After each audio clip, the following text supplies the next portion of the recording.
Welcome back. This is day 75 and 76 of our 90-day New Testament reading plan with New Life Youth.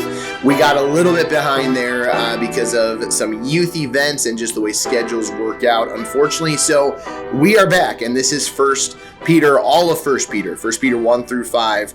My name, of course, is Christian, so thanks so much for joining me. Let's just jump right in. So First Peter 1 through 5. This video is really going to help us to wrap our head around the cultural context of what is happening at the time that this letter is being written. So this letter, Peter writes, is addressed to God's elect, strangers in the world, scattered throughout Pontus, Galatia, Cappadocia, Asia, and Bithynia.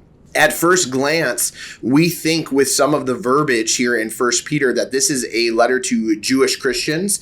But really, as we continue to read on and throughout this letter, we see elements showing us that this letter is actually primarily geared to Gentile believers and to a lesser degree, some Jewish believers. But this letter as a whole is really completely geared towards suffering. And how do we suffer well? Through persecution, through hardship. So much of what we've talked about throughout the New Testament is really persecution and hardship, struggling well, enduring, really since the book of Acts. That's what we've talked about a lot here.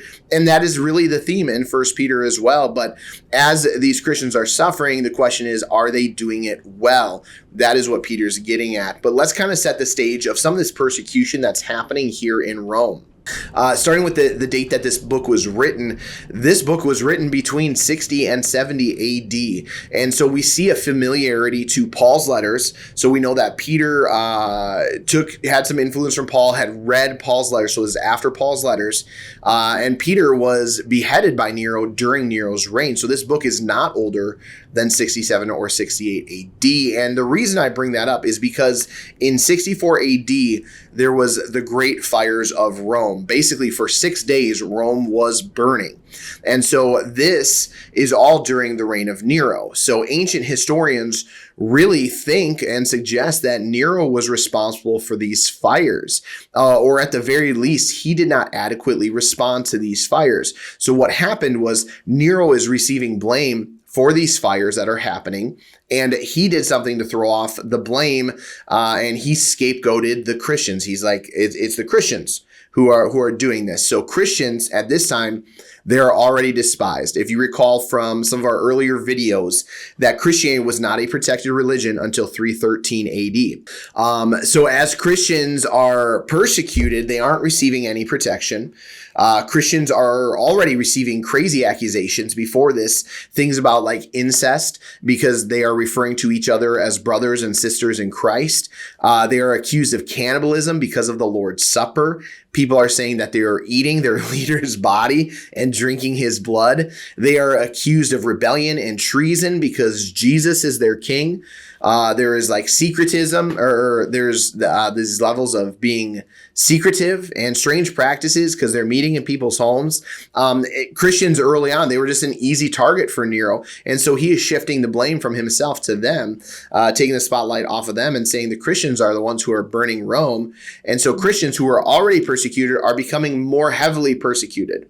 The reason we talk about this in the timeline is the timeline matters because if this book was written after 64 AD, or even just around the time that Rome was burning, these believers, what they're receiving is encouragement and instruction on how to live through all this excessive persecution in a holy way. Of course, if this was before 64 AD, then it's just a general encouragement as they face persecution, as they face suffering. But really, some of the language in this letter gives us insight that this letter may have been written around the time or just after the burning of Rome. We'll connect to some of that later. First, let's talk about persecution for a moment here, because I think it gets lost on us, on the Western mind, what persecution really looks like. On our level, we're like, well, I'm bullied, I'm teased, people yell at me, they disagree with me, and we're like, that is persecution, and that is persecution from the smallest scope. I want us to understand that. Under Nero, this persecution against Christians was incredibly intense. And so we'll kind of go through a list, and I'll try not to be too graphic, but amongst this list was people were burned alive. Christians were burned alive. Some Christians were covered in pitch and tar, and they were set on fire. And Nero would even use their bodies as human torches to illuminate his gardens at night. So pretty intense. A little bit worse than being bullied or teased. There were crucifixions, of course. Others were crucified, the same method that they used on Jesus. Some Christians were thrown to the wild beast. So they were dressed in animal skins and torn apart by dogs in the Colosseums or the Circus Maximus. This punishment for Christians, it was cruel, it was unusual. Even many of their enemies had pity on them. They pitied the Christians. And so really it was under Nero that all of this intense persecution was happening. They hosted extravagant spectacles where Christians were executed as public entertainment. This was a state-sponsored persecution. Really, it wasn't just their neighbors persecuting. This is a state-sponsored persecution, and this set a precedent for future emperors, leading to intermittent persecution throughout other periods of time. So as we are reading through 1 Peter, we really get a glimpse of what Peter is really addressing and speaking to, right? And as you read through this letter to these persecuted believers, keep these things in mind. Keep these ideas of persecution in your mind. And let's really look through and see some of these elements of persecution and even the very real likelihood that this persecution is stemming from these events with Nero. Right at the outset, Peter gives praise to God and says there is something we have to look forward to. There is an inheritance that can never perish. Verses 6 and 7, we're going to read that here right now. It says, "In this you greatly rejoice, though now for a little while you may have had to suffer grief in all kinds of trials. These have come so that your faith, of greater worth than gold, which perishes even though refined by fire, may be proved genuine and may result in praise, glory, and honor when Jesus Christ is revealed." There is going to be this inheritance for us, but Peter is alluding to, even in this section of Scripture, of fire. And we know, we've talked about fire as being refined by gold.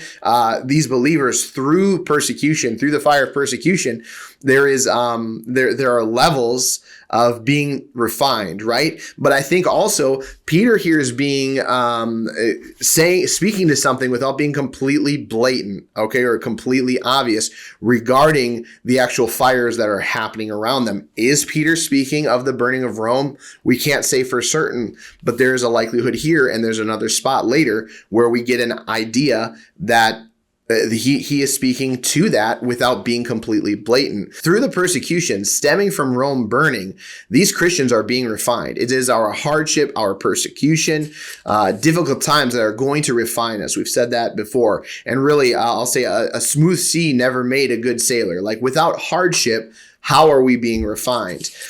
Peter, he gets into the very difficult reality for these believers that despite persecution, despite hardship, despite the threat of death, we are called to holiness. One of the ever popular verses, we are called to be like Christ. We're called to be holy. And I'm going to read this section here. I might read a little further too, I think. So let's read. 1 Peter 1 verse 14, we'll start there. It says, "As obedient children, do not conform to the evil desires you had when you lived in ignorance." That is really speaking towards they were Gentile believers.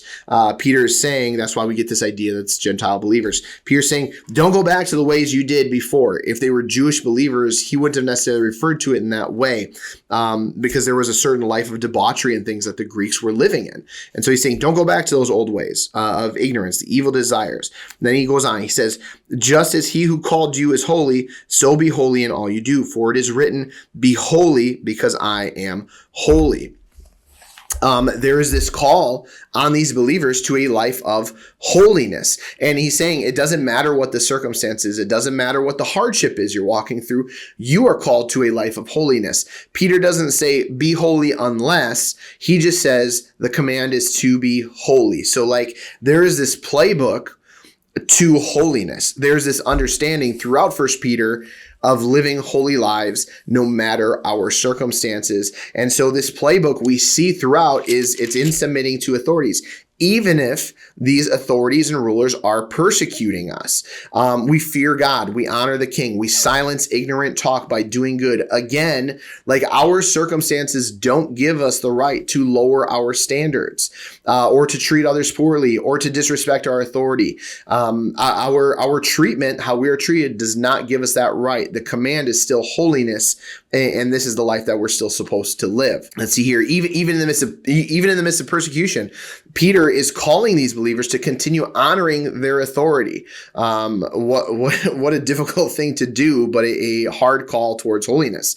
And who is our example of all of this? It's Christ. He has gone before and he's done this all already. He has lived it. This is the echo throughout all of 1 Peter chapters 1-5. Jesus has already lived this. Even though he was fully God, he has lived through this all. He's lived through the suffering. He submitted to the authorities. He has done all this already. And now our job is a call of holiness like Christ is holy. And so throughout 1 Peter is really suffering. There's something Peter says here in chapter 4, verse 12, and some versions interpret it differently or have it differently. But he says, 1 Peter 4:12, he says, "Dear friends, do not be surprised at the painful trial you are suffering, as though something strange were happening to you." Some versions will say the fiery trial, not the painful trial, but they will say the fiery trial. Again, kind of almost alluding to this idea that Nero is burning Rome to the ground and they're being blamed for it. But the reality is, Peter is saying you should expect suffering. You should expect trials. You should expect persecution. That is a part of what we're walking through. And in the midst of all of this, again, the call here, again, I'll say, is just holiness. It is we arm ourselves with Christ's attitude. Peter says that. He says, don't be surprised at the trials and suffering. Like there is a playbook here in conducting ourselves through these trials, through the suffering. Be humble, submit to authority, cast our cares onto God. We need to be self-controlled. We are alert. We resist the devil. We stand firm in our faith, and we stand firm because we know others are suffering along with us. And so throughout all of this, it is encouragement, it is suffering, it is standing firm in the midst of all that. And how do we do that? That is what Peter is saying to these believers. The question is not will we suffer in life? The reality is we will suffer in life. The question for us, though, is how will we suffer? Or will we suffer well? That is going to be the question. Not if we will suffer. We will experience trial. We will experience persecution. We will experience hardship. But am I going to suffer well through all of that? That is the question. And also that wraps up 1 Peter for us. Really, suffering, persecution, and how are you going to suffer through it? There's a playbook in there in how we suffer well, especially for these believers that are being written to. So tomorrow we're going to tackle 2 Peter. And so, of course, let us know. I mean, we covered 5 chapters here. So let us know what you're learning from the text. We might have glossed over a lot of things there. And you say, hey, you missed this or that. Of course, yeah, we covered 5 chapters in 15 minutes or whatever it is. And so that is the text from 2 days worth of reading for us. So let us know, what are you learning here on YouTube? Let us know what you're learning in the YouVersion Bible plan. And of course, we hope to see you tomorrow.